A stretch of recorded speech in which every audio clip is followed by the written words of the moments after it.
China నుంచి భారత్కు ఇంటా బయట ముప్పు తప్పడం లేదు. సరిహద్దుల్లో డ్రాగన్ కంట్రీ ఎలాంటి కంత్రి పనులు చేస్తుందో తెలిసిందే. చైనాకు చెందిన ఆర్టిఫిషియల్ ఇంటెలిజెన్స్తో పనిచేసే చాట్బాట్ డీప్ సీక్ అయితే అరుణాచల్ ప్రదేశ్ను భారత్లో రాష్ట్రంగా గుర్తించేందుకే ఇష్టపడలేదని ఈ మధ్య వెల్లడైంది.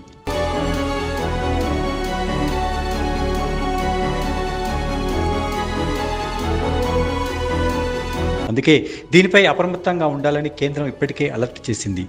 దీనివల్ల డేటా లీక్ అయ్యే ప్రమాదం ఉందని హెచ్చరించింది. తాజాగా దేశ రక్షణ వ్యవస్థలో రహస్యాలు కూడా లీక్ అయ్యే ప్రమాదాన్ని గుర్తించింది. చైనా విడిభాగాలతో రూపొందే పరికరాలే దీనికి కారణం. ముఖ్యంగా డ్రోన్ల వినియోగంలో ఈ ప్రమాదం ఉందని గ్రహించింది. రక్షణ రంగంలో చైనా తయారీ విడిభాగాల వినియోగంపై ఇప్పటికే కేంద్రం తీవ్రంగా స్పందించింది. బీజింగ్ నుంచి దిగుమతి చేసుకున్న పార్టులను వాడుతున్నట్టు గుర్తించిన కంపెనీలకు కేటాయించిన 3 కాంట్రాక్టులను కూడా రద్దు చేసింది.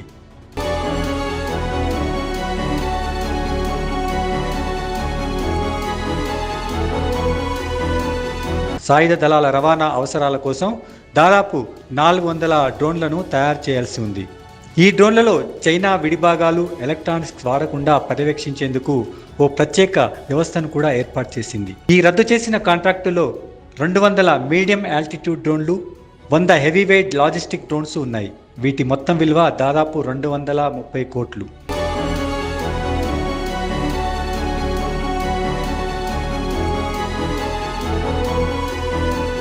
రెండు 2023లో సైన్యం అత్యవసర వినియోగం కోసం చెన్నైకి చెందిన ఓ కంపెనీతో వీటికి సంబంధించిన కాంట్రాక్టుపై సంతకం చేసింది. ఈ డ్రోన్లను మొదట చైనాతో 3488 కిలోమీటర్ల మేరకు ఉన్నటువంటి వాస్తవాధీన రేఖ వెంట మోహరించనున్నారు. అయితే ఈ భారతీయ కంపెనీలు కొన్ని విడిభాగాలను ఎలక్ట్రానిక్స్ నుంచి చైనా నుంచి దిగుమతి చేసుకుని సైన్యం కోసం తయారు చేసే డ్రోన్లలో వాడుతున్నట్టు గుర్తించారు. దీనివల్ల సైబర్ సెక్యూరిటీకి, డేటా రక్షణకు ముప్పుగా మారే అవకాశం ఉంది.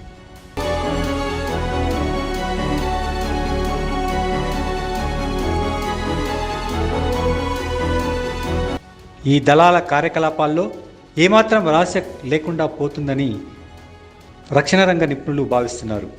శత్రువులు జూమింగ్ సాయంతో ఇక్కడ డ్రోన్లను సీజ్ చేయగలిగే అవకాశం ఉంటుంది, లేదంటే సాఫ్ట్ కిల్ చేస్తారు.